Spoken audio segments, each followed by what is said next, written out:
Masih di Guspang dulu ya. Belum, masih dibikin nama doang. Jadi budaya ditinjau dari sudut pandang Quran itu seperti apa tuh? Budaya dalam arti apa nih? Adat istiadat itu. Budaya ditinjau dari sudut pandang Quran. Iya, yang dimaksud budaya dijelasin dulu apa kan gitu. Udah urai dulu itu budaya itu apa? Soalnya budaya itu ada dua kategori. Secara umum budaya itu diartikan adat istiadat dan gitu. Tapi secara bahasa dia diartikan pembentukan budi pekerti gitu. Masuk ke ranah Pembentukan pola sebuah. pikir ya. Mm-mm, Secara bahasa mah kayak gitu ya. mm-mm.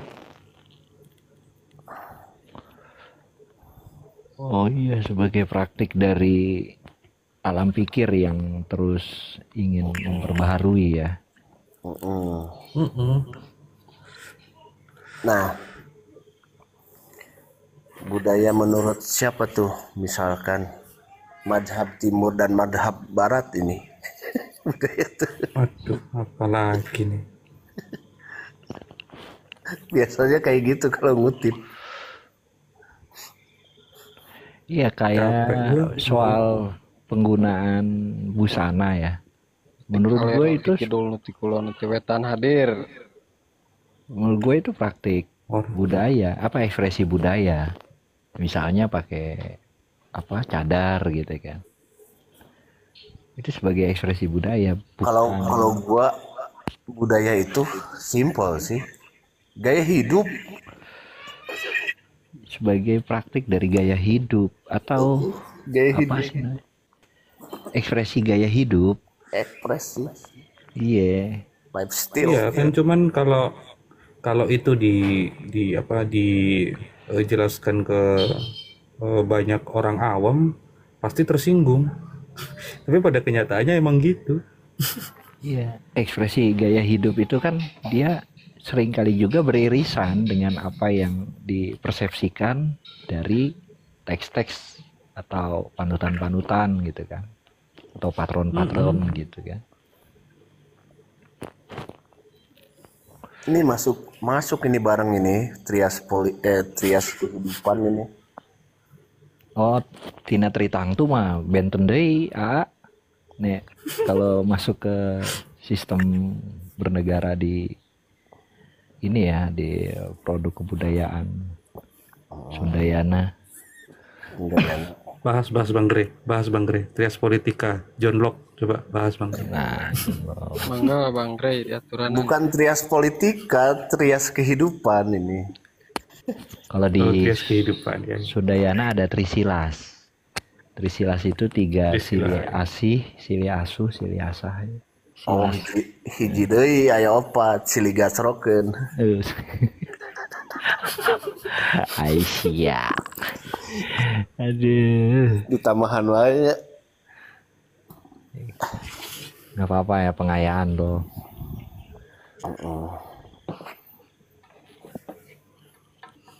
Tapi peradaban yang semakin lesat oleh makin variatifnya ini ya, teknologi juga manusia mempersepsikan hidupnya gitu. Dia kan selalu akan melahirkan kompetisi antara main culture dan subculture, budaya utama dengan budaya tandingan itu loh. Gitu. Yang dimaksud budaya utama itu kayak gimana tuh, Bang Simotis? Seharian hidup sama kesepakatan hidup. Tentang hidup. Iya, masuk itu barang. Ya, misalnya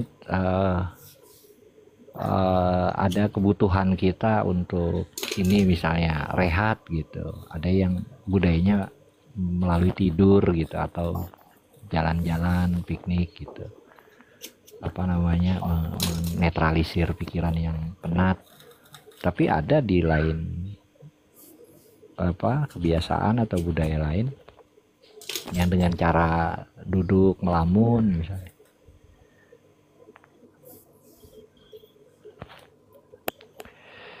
Itu saja dari produk konsumsi kita deh. Dari produk konsumsi kita. Main culture-nya kan dari era swasembada pangan lah ya, bahkan dari sebelum swasembada pangan. Itu kan kita diseragamkan untuk mengkonsumsi beras gitu bang. Beras, nasi, nasi. Iya ya. Kemudian hari ini ada variasi lain kan, dan mulai ada pandangan yang mendiskreditkan konsumsi nasi gitu. Ya bagi orang-orang yang punya gangguan kesehatan, gula kah atau diabetes. Pilihannya sumber karbohidrat yang lain gitu. Entah kentang, entah singkong. Itu yang bisa dikategorikan subculture dari konsumsi pokok gitu ya. Tapi kalau secara sempit pemanaan budaya itu kan seni gerak ya. Seni gerak nggak kayak gitu nggak? Itu produk Seni, dari produk budayanya ya.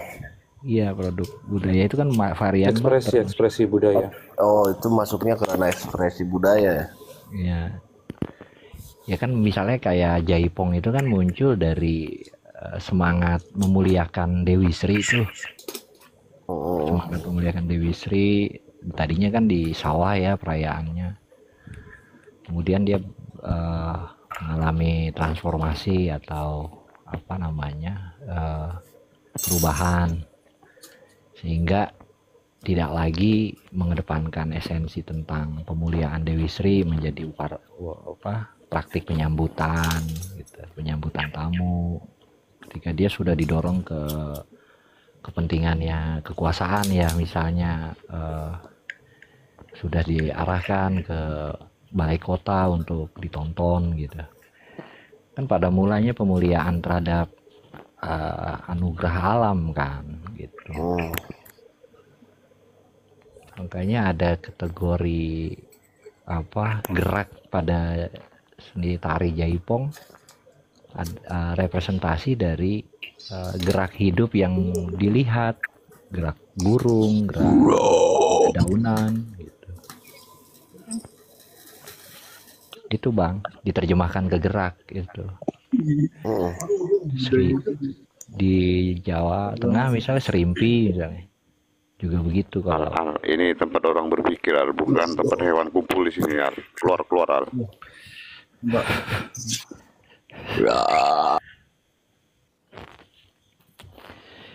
Gitu bang. Semula kayak di Talikolot ya, di daerah Cimande itu silat seeng ada kan bang dulu. Silat seeng itu tadinya untuk menentukan kehebatan mempelai kan, yang diwakili oleh pendekar atau juru silat yang terlatih gitu. Ya sambil gendong seeng tuh pendekar yang mewakili mempelai wanita. Pendekar mewakili mempelai pria harus berhasil mengambil seeng dalam gendongan itu. Kalau nggak berhasil gagal tuh pernikahan, nggak ditunda atau nggak berlanjut. Itu tergantung lobby-lobby lanjutan. Tapi sekarang harus kalah bang si pendekar yang goseng itu. Bang Adi Harus kalah mungkin ini kali ya bang, soal martabat juga kali ya yang dijaga gitu. udah datang masa ditolak kan? Oh, gitulah kira-kira. Kalah udah pulang lu nggak jadi nikahnya. Anjir. Oh, dulu diujinya gitu. Kalau itu palang pintu Betawi sama bang, esensinya ya? dia menguji kan. Jadi salah satu syarat-syaratnya itu kan dalam praktik ritus pernikahan di masyarakat adat ya kita sebutnya. tidak hanya keterampilan anu ya, lafal ya, misalnya dari sindir sampirnya, tidak hanya itu, tapi praktik fisik juga. Praktik fisik juga. Ya kalau sekarang mungkin ukurannya udah bertransformasi ya, berubah gitu, nggak lagi fisik dalam arti main silat pencak gitu, silat yang lain lah mungkin gitu. Tapi menarik ya kalau di Betawi itu kan ada silat lidah ya, pantun. Iya. Kononnya berangkat dari kononnya itu akar dari pemaknaan silaturahmi kan bang. Silatun. Maksud gue Betawi itu tukang bacot gitu ya. Jangan, bukan hanya itu bang. Bukan kayak gitu, itu terlalu lantang, bro. Betawi ada yang apa akronim dari betah di wilayah gitu. Betah wilayah. Ya. Macam-macam lah. Tapi gue nggak setuju kalau ada yang menyebut itu suku budaya Betawi. Suku mah ya Sunda, Jawa, suku tuh. Kalau Betawi itu mah apa ya? Betawi produk akulturasi itu bang, budaya dia.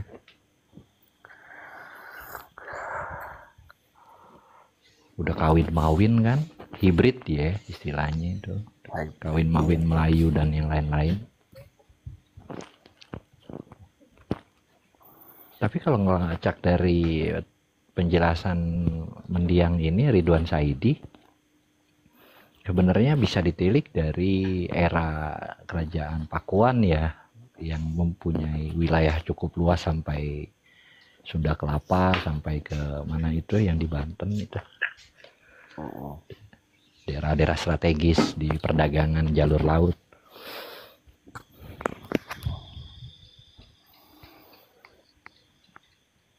Kalau dari Simon Winchester bang, sebutan Betawi itu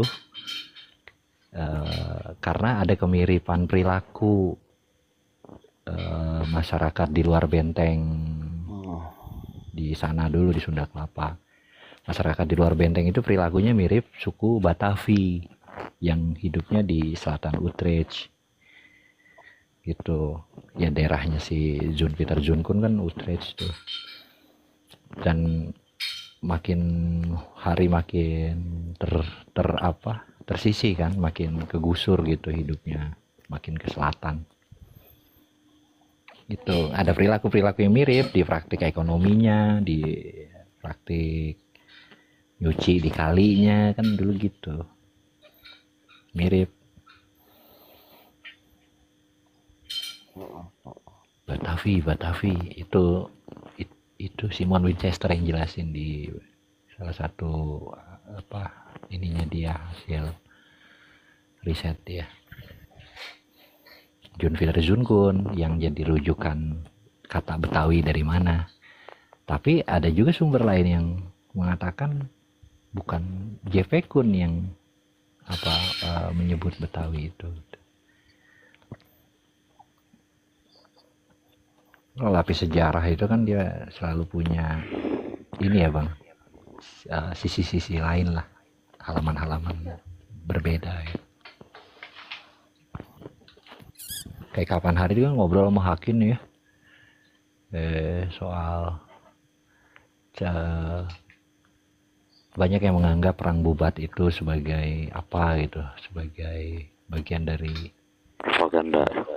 propaganda politik Divide et Impera, macam lah ya. Kalau mau ditilik lagi ada pembacaan lain yang mesti jeli gitu ngelihatnya kenapa terjadi insiden itu ya. Hakin ngelihatnya sebagai insiden karena definisi perang jauh lebih strategis ya, jauh lebih terukur secara persiapan. Insiden itu ada, cuma penggiringan opini kayaknya. Iya bang, gue jadi inget ini juga, cara rezim kekuasaan di sebelum reformasi Mereka kan gue lihat menggunakan juga teknik-teknik pembelokan ya, pembelokan baik itu lewat film, baik itu lewat apa regulasi penggunaan nama gitu kan. Misalnya warga keturunan Tionghoa nggak boleh bawa nama Tionghoanya, kan di masa itu terjadi gitu. Terus nggak boleh pakai apa nama-nama asing ya kan untuk perusahaan. Apa istilahnya tuh yang penasionalisasian itu ya. Ya bang, proyek nasionalisme ya. Tapi terbukti efektif memang propaganda itu.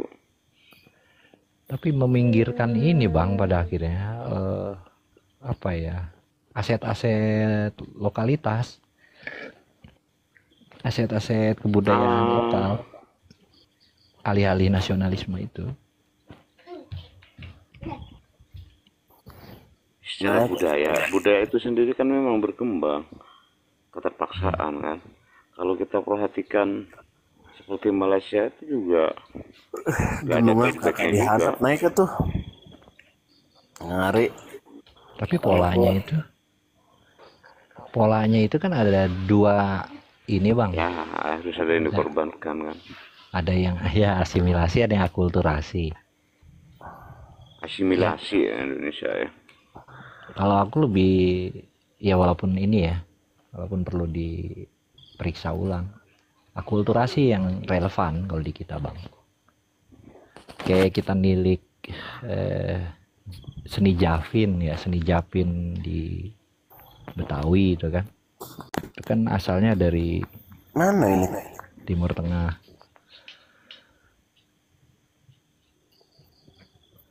Terus seni apa lagi? Seni samrah ya. Kasus di Xinjiang itu kan juga masalah asimilasi sebenarnya. Kalau udah nggak bisa, ya udah bantai aja. Iya itu era itu ya, tanah merah ya, apa? Lapangan merah itu ya. Man, lapangan merah. Lagi di berdarah itu. Oh itu di Indonesia itu mangkok berdarah itu, operasi mangkok berdarah. Jadi gini, Kalimantan. bagaimana memvalidasi sejarah gitu supaya sejarah itu supaya dipalidasinya itu seperti apa sih? Bahwa dikatakan bahwa sejarah itu benar-benar terjadi gitu. Variabelnya apa aja? Ya banyak pendekatan ya bang, metode filologi itu kan ya berbasis teks ya salah satunya.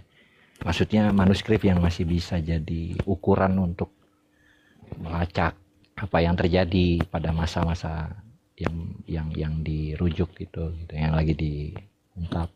Tapi hampir sebagian besar sejarah di Indonesia itu lebih ditentukan oleh filolog barat bang. Itu yang teman-teman peneliti ya terutama menyesalkan gitu, kenapa kita sepenuhnya mengakui pembacaan filolog barat, sementara di Indonesia juga ada bang filolog kita gitu, tapi secara legitimasi sepertinya nggak kuat gitu loh untuk untuk memenuhi kebutuhan penjelasan tentang sejarah di Indonesia. Ini juga ada tuduhan budaya Arab itu menjajah budaya Nusantara. Sebenarnya nggak pantas juga. Budaya itu berkembang sesuai kebutuhan.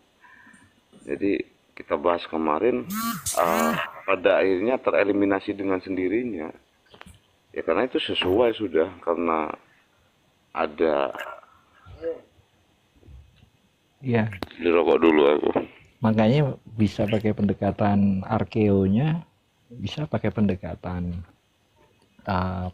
rasionya kan, rasio dalam memaknai zaman misalnya.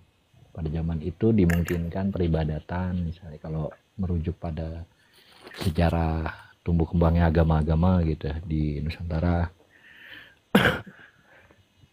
Itu Bang Kemat udah kasih note tuh, ada arkeologi dan rasionalitas. Iya betul. Harus ada bentuk bukti-bukti sejarahnya. Kemudian juga harus dicek yang namanya rasionalitas sejarah. Jadi dialektika itu, sejarah itu harus diukur. Rasionalitasnya bukan kebenaran kejadiannya gitu. Jadi banyak hal yang mesti diuji. Kemudian untuk mengukur sejarah itu juga harus dilihat siapa yang bercerita, subjektivitas kritis. Ya banyak faktor. Jadi bukan hanya soal teks-teks itu. Teks-teks itu kan ada yang nulis gitu. Interpretasi ya.